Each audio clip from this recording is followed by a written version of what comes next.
Part 2 of the Dietitian Review.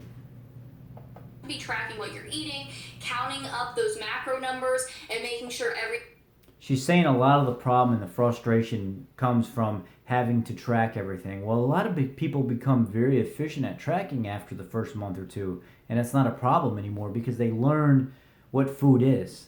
And that's so great about the ketogenic diet is the fact that if you choose to track, you actually end up assimilating and resonating with what you want to put in your mouth and what you are putting in your mouth, and you almost get to a point where you already know the macros and the nutrient content because you've done it so much. And once you start getting to a point where you're doing that, everything starts becoming way more like what am I trying to say? Like you get it, it clicks. You start you start becoming very familiar with what's going on with your food, and then you don't. Why am I getting this smudge here?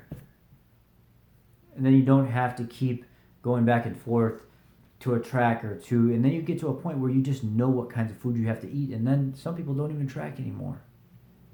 Here we go. We're going to continue. So it's not necessarily true what she's saying about this whole tracking thing. everything is getting in the right place. So when you have the restriction on its own and then the tracking and counting on top of that, that can set you up for a lot of problems. And one of those problems is that when you are You guys have heard me say though as well that one of the things that even Dr. Eric Westman preaches, he doesn't like people to track. He just wants people to eat ketogenic food and let that speak for them. This like screen is really bugging me. It's like I got oil on it or something here. Anyway, he doesn't want people to track. He wants people to just eat ketogenic food off of a list. Yes, it's restricted to a list, but that's just in the beginning until you get the hang of things. And he sees great results with people just eating keto food, eating higher fats, moderate protein, and staying away from certain carbohydrates and stuff, and letting themselves heal from within. micromanaging your food by counting and tracking everything you eat, it disconnects you from your body's own internal cues. It disconnects you from your body's hunger and fullness signals. It disconnects you from your body's cravings and what foods your body is. So, this is where it starts to get a little crazy. It disconnects you from your body's own internal cues, as if your body's own internal cues worked before you got unhealthy, before you became overweight, before you ate so much junk food and it was too late for your digestive tract to say, hey, you've been doing damage for too long, quit. Go to a ketogenic diet so you can be healthy and heal. It makes no sense. You have to relearn those cues because your body is smarter than you, but at the same time it adapts to bad things as well. So you have to clean it out and reintroduce good healthy things into it so you can become a more efficient, clean version of what you should be. Is asking for, because instead of listening to what your body is saying, paying attention to what sounds good right now, you're using these outside numbers to determine what you're going to eat. Now, there will be some people who say that the opposite of everything I just said is true, that for example, having the rules of a keto diet helps them to not be preoccupied with food or to not. And that's true. That's because people that experience the ketogenic diet are going to say the exact opposite of what you're saying because it's not correct. It seems like wait a second. Haven't we heard before that doctors and dietitians have to conform to a certain standard? This is what you're hearing right now. Obsess over food, or that it helps them to not have any sort of binging or overeating or anything along those lines. But that is just a temporary state. You see, dieting gives us a sort of high. When we start out, there's all these things going on that just make us feel great. We like following the rules and doing what we're supposed to and getting the little check or the gold star. It's all. This part is correct. We like seeing the scale go down because that's a sense of accomplishment, and we like the likes on Facebook and social media, and we like the people saying things to us. And wait a second, isn't that just being human? Isn't that just the gratification of getting healthy? Isn't that the byproduct of something actually working? Oh, no figure. You don't say.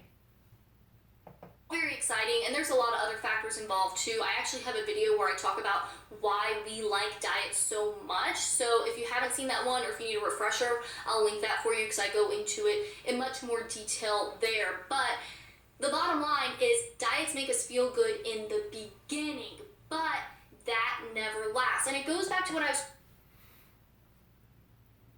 You keto people that have been doing this for a while, you know she's full of it right now. I mean, I hate to be mean, but she's full of it right now. You know as well as I do. I've been doing this for 8 years. I mean, seriously, I feel amazing. I could go run miles right now, even in my overweight condition. I still want to lose another 40 pounds that I have to lose. I've been saying this now for a couple weeks. I've been in a little bit of a tiffy with my body because I haven't been wanting to go to the gym. And tonight's going to be the first night I'm going back to the gym so I can see if I can correct some of the issues that I'm dealing with. But at the same time, this is crazy. I mean, just listen to what she's saying. The effect, the rebound effect, the pendulum effect, it's not long term, you can't sustain this. Well, there are so many people that I know that are on my Facebook group, that are on YouTube, that sustain this very well. And they're very healthy. This is pharma talking. This is fitting a standard. This is not wanting to be open-minded and learning new research and stuff and seeing that you've been wrong for a certain amount of time and it's time to fess up and admit that it can be good. Quit following in the footsteps of everything else because your uneducated, educated schooling has taught you to be a certain way and that's all you know. So you want to demonize and shut out ketogenics completely. Talking about earlier, that pendulum swing or that kind of dieting cycle, when we come over here and restrict, we feel like we're following the rules and everything is going great, but it never lasts. Our body pushes back because it wants us to eat, because it wants us to survive, and we swing the other way. We get caught in that cycle where we feel like it's our fault and we have to restrict again and see this here proves that I have to have these rules in place, when really in order to get out of the cycle, we have to get rid of the rules and break away from them. And that goes with the rules of keto or any other diet that's out there. And that brings me to my next point, which is a keto diet could lead to an eating disorder, just like any other diet. When you start off dieting and restricting, for some people that a keto diet can lead to an eating disorder. For one, if you don't do it correctly and you don't give it a chance and you don't wrap your mind around this being a way of life. This is something you start and you continue.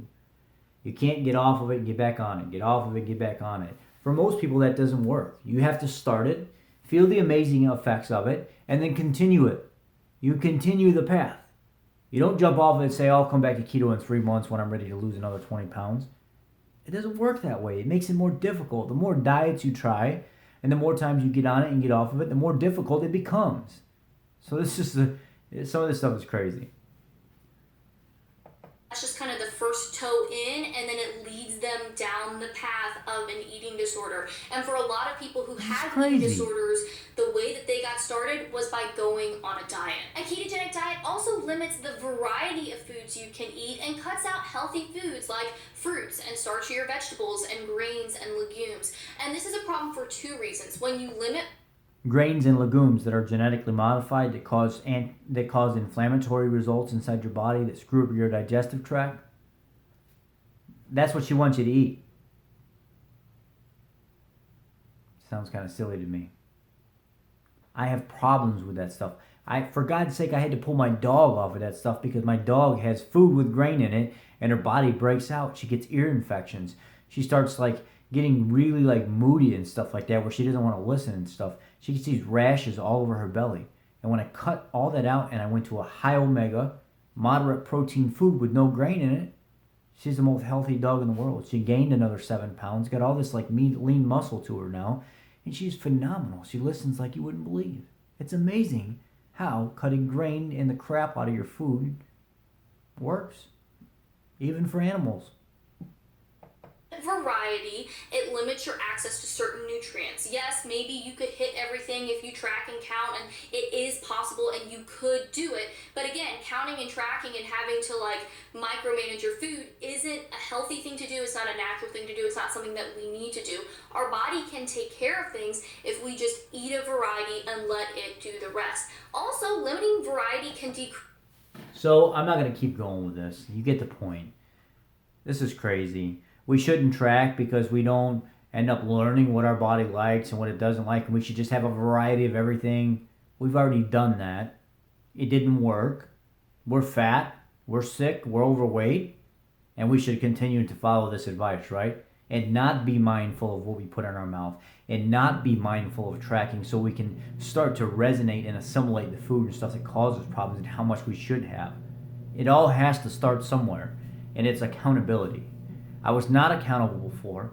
I allowed myself to become sick and miserable and overweight, and now I'm ready to change that. Do you want to keep following advice like this and get to a point where you're back at square one, where you started years ago or months ago?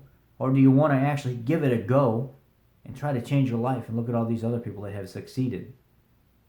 There's a reason why more and more people are coming to ketogenics, and there's a reason why it makes you feel so phenomenal while you're on it. If something so natural was so bad, how come it feels so good? All right, guys. That was the review. I'm going to leave it at that. I don't need to say anything more. Ketogenics is very natural. I urge you to do your research and find out for yourself. And this is Rich from Keto Home. Come back and see me sometime. Thanks, guys. Keto on.